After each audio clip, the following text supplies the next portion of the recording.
What's going on, you guys? It's your huggable hipster here, and welcome to my top 5 favorite bosses in Dark Souls. So I'm taken over.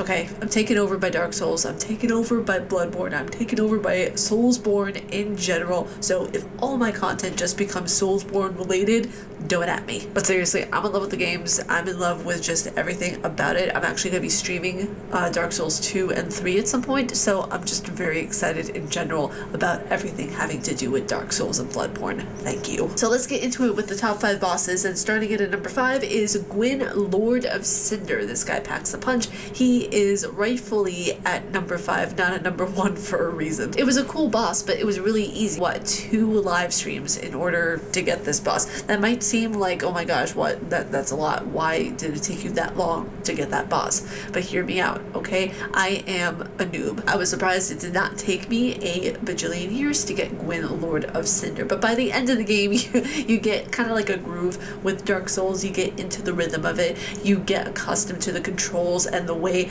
that Dark Souls wants you to play by its rules, not the other way around. I'm currently filming this a little past 1 a.m. and I hear coyotes outside.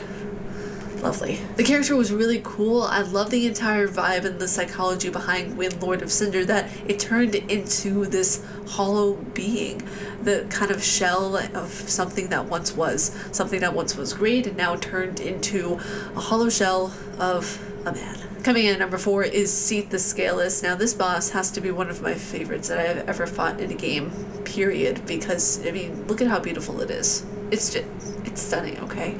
Now, I wanted to read to you kind of a little bit of a blurb about what Seath the Scaleless is, or who he is, I should say. Awarded of dukedom for his betrayal of the everlasting dragons, the albino dragon Seath the Scaleless has since become obsessed with his sorcerous experiments and research. Functionally immortal due to his possession of the primordial crystal, Seath uses his channelers to seek subjects for his nefarious procedures. Now, one of the reasons why I really like this character is that Seath is kind of the outcast amongst the dragons. It specifically states here that he was awarded dukedom for the betrayal of the everlasting dragons. He basically betrayed his own kind for immortality. Gwyn, Lord of Cinder and Seath the Scaleless actually go hand in hand, because Seath the Scaleless wasn't supposed to aid Gwyn, Lord of Cinder, but he betrayed his own kind and aided him, and I think it's one of the things that really gave rise to the rise of mankind, because all of this was kind of leading up to the point of when mankind could rise.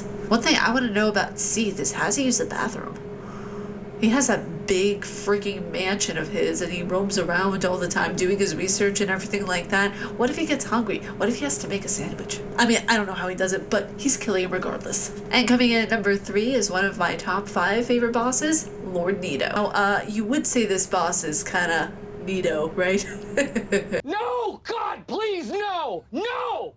No! No!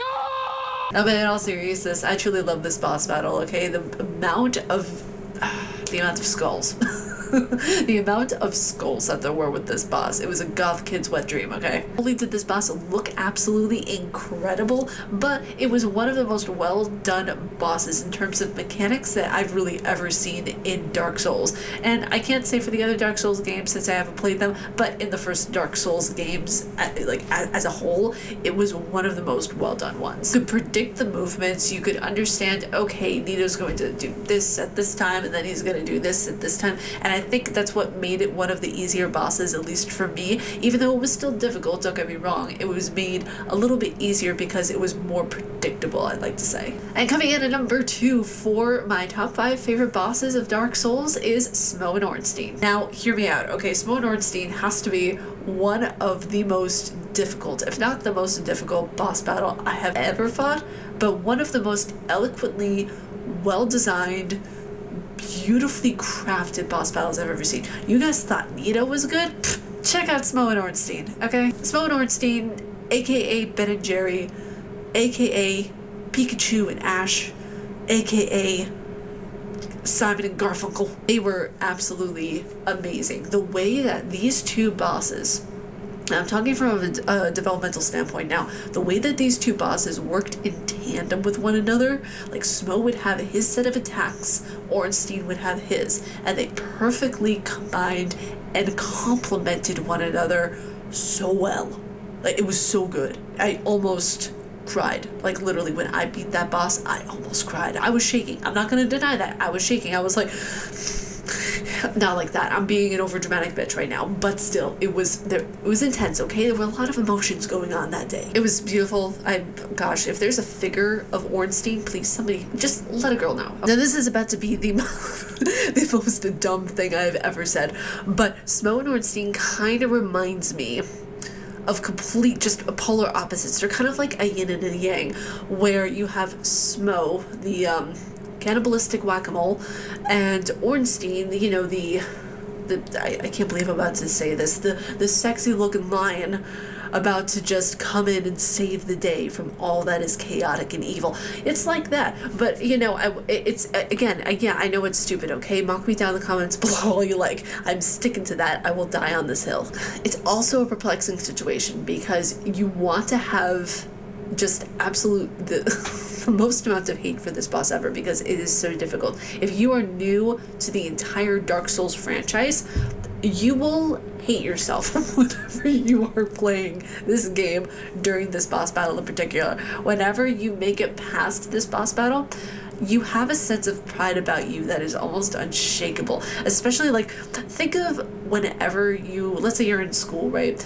And you studied for an exam that took you months to do, and you were just, oh my god, you were in that headspace, you did it, and you got an A+, but it was the most strenuous time of your life.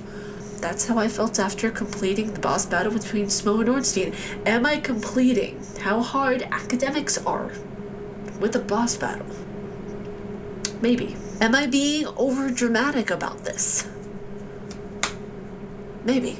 But one thing I do know is that that boss was damn difficult. And coming in at number 1 for hands down my favorite boss battle of Dark Souls, Artorias the Abyss Walker.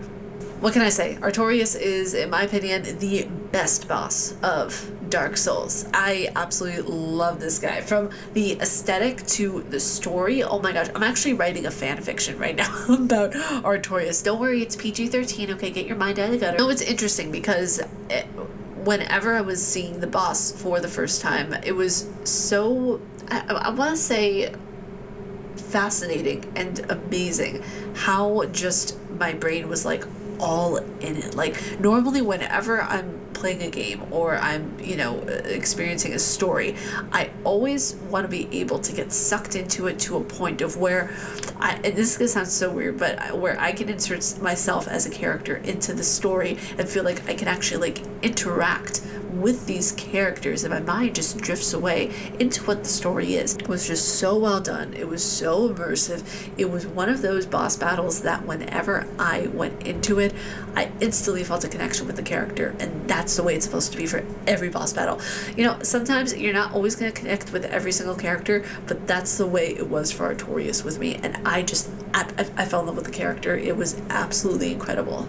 Even when you heard like the cries that Artorias did, because, you know, in the very beginning of the boss battle, warning, spoilers over here, you see a cutscene of where he's, you know, still killing the things that are, you know, plagued with like not only hollowness, but they're kind of crazed animals to an extent.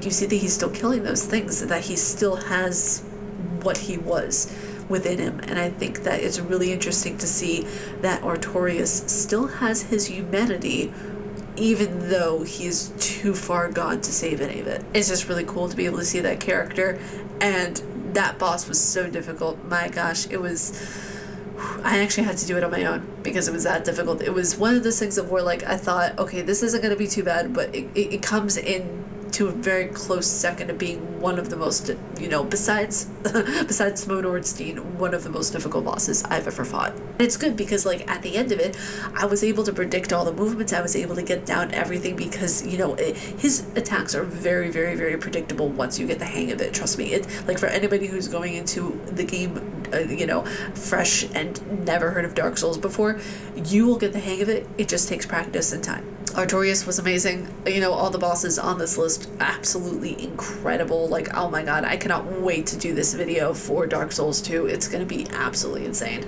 But yeah, you guys, this was my video for my top 5 favorite bosses in Dark Souls, and I hope you guys enjoyed it. And if you guys like my face and what I do, please be sure to subscribe and hit the bell down below, because I make videos every Monday, Wednesday, Friday, and Saturday. And I also stream every Monday, Wednesday, Friday, and Saturday. And if you guys want to check out any of my other content, it'll be somewhere over here, over the rainbow. If you don't, Artorias is going to have a bone to pick with you. He's going to scream in your face and, you know, tell you to, you know, walk the abyss a little bit. But you guys stay casually nerdy, and I will see you all in the next video. Bye, guys.